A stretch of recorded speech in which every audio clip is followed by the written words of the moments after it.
Ngayong araw mga kaluto, magluluto po tayo ng tinimtimang saluyot, ampalaya at yung ating upo. Naglagay lang din po ako ng bawang mga kaluto at yung ating sahog na tinapa at yung dried shrimp. Naglagay lang din po ako ng bagong na siyang pampalasa. Halina kayo't umpisan na natin mga kaluto!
Nagimasin George!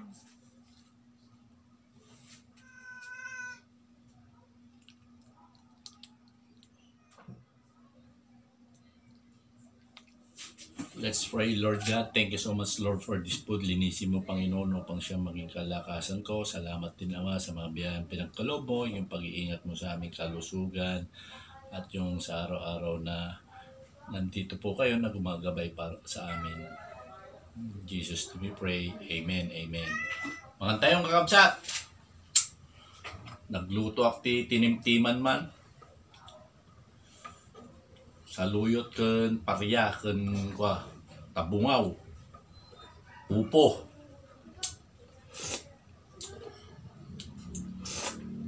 Sinahugan ko ng tinapa saka uros o dried shrimp. Nagimasan George. Sumamik na pumaik.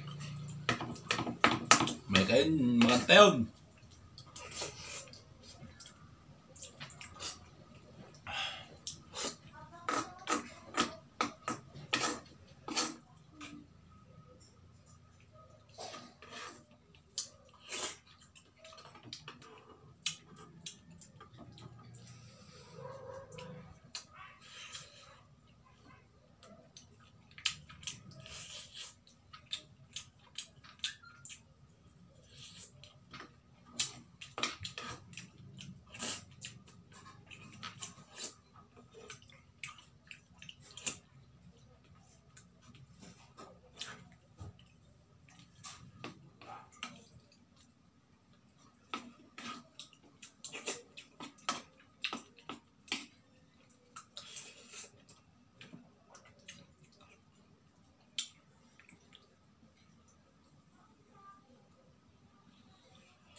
Hanggang sa muli, ito po ang inyong kaluto, nagsasabing lagi magdasal, count your blessing, and stay positive!